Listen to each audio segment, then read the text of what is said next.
இறால் தம் பிரியாணி எப்படி டேஸ்டியாக குக்கரில் ஈஸியாக பண்ணிடலாம் அப்படின்னு பார்த்துடலாமா? அதுக்கு குக்கரை வச்சு 3 ஸ்பூன் ஆயில் சேர்த்துக்கோங்க. எந்த ஆயில்னாலும் ஓகே தான். நான் இன்னைக்கு வந்து சன்ஃப்ளவர் ஆயில் எடுத்துக்கிட்டேன். அப்புறம் அது கூட 2 ஸ்பூன் நெய் சேர்த்துக்கோங்க.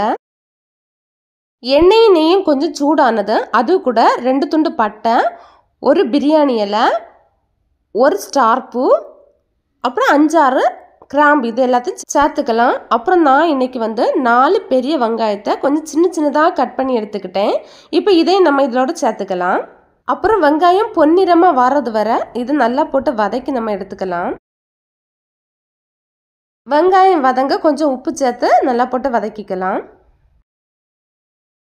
அது கூட 4 பச்சை மிளகாயை சேர்த்து வதக்கிக்கலாம். இப்போ அப்புறம் 1 ஸ்பூன் போல் இஞ்சி பூண்டு பேஸ்ட்டு இதை வந்து நான் மிக்சியில் போட்டு தான் அரைச்சி எடுத்துக்கிட்டேன். அதை வந்து சேர்த்துக்கலாம். எல்லாத்தையும் போட்டு நல்லா வதக்கி எடுத்துக்கணும். தக்காளி பார்த்தீங்கன்னா 4 வெங்காயம் போட்டதுனால 3 சின்ன சைஸ் தக்காளி எடுத்துக்கோங்க. இல்லைன்னா 2 பெரிய சைஸ் தக்காளி எடுத்துக்கோங்க. தக்காளியும் போட்டு நல்லா வதக்கி எடுத்துக்கணும். அப்புறம் இறால் வந்து வெள்ளை இறால் தான் வாங்கியிருக்கேன். இதையும் க்ளீன் பண்ணி வச்சுருக்கேன். இதை சேர்த்து நல்லா வதக்கி எடுத்துக்கலாம். இறால் எல்லாத்துலேயும் நல்லா மசாலா பட முடிய கொஞ்ச நேரம் வதக்கி எடுத்துட்டா போதும்.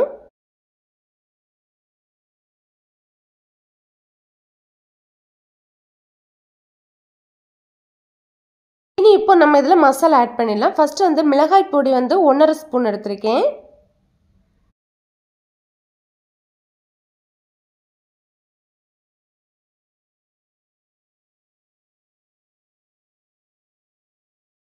அப்புறம் மஞ்சள் பொடி பார்த்தீங்கன்னா 1/2 ஸ்பூன் எடுத்திருக்கேன். இதையும் போட்டு ஒரு கப் மிக்ஸ் பண்ணிடலாம். அப்புறம் நான் இன்னைக்கு வந்து பிரியாணி மசாலா எடுக்கல. அதுக்கு பதிலாக 1 ஸ்பூன் வந்து கரம் மசாலா எடுத்திருக்கேன். அதையும் போட்டு நல்லா மிக்ஸ் பண்ணிடலாம். அப்புறம் நான் இன்னைக்கு வந்து தயிர் சேர்க்காம தேங்காய் பால் சேர்த்துருக்கேன்.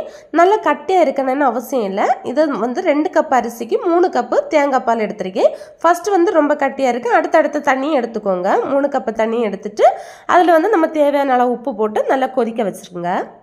அரிசி பார்த்தீங்கன்னா 4-5 வாட்டி நல்லா கழுவி 20 நிமிஷம் ஊற வச்சுருக்கேன். அப்புறம் இதில் வந்து இப்போ அதை கொஞ்சம் கொஞ்சமாக ஆட் பண்ணிக்கலாம்.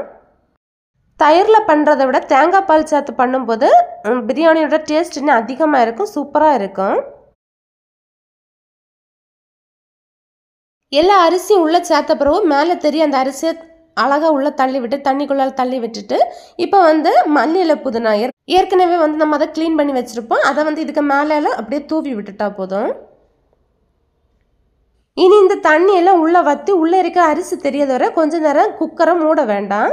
இந்த ஸ்டேஜ் ஆன பிறகு நம்ம இப்போ குக்கரை மூடி வச்சு விசில் போடாமல் மூடி வச்சிடலாம். விசில் எதுவும் போட வேண்டாம். இப்படியே வந்து ஒரு 5 to 7 மினிட்ஸ் அப்படியே மூடி வச்சுட்டு அடுப்பை வந்து சிம்மில் வச்சிடணும்.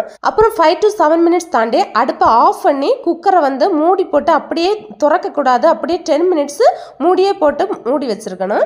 அதுக்கப்புறம் 10 மினிட்ஸ் தாண்டி தான் வந்து குக்கரை ஓப்பன் பண்ணி பார்த்தா நம்மளுக்கு அழகான சுவையான இறால் பிரியாணி ரெடி. இது கூட முட்டையும் வேக வச்சு தயிர் பச்சடியும் காலிஃப்ளவர் ஃப்ரையும் பண்ணியிருந்தேன். ஓகே, பாய்.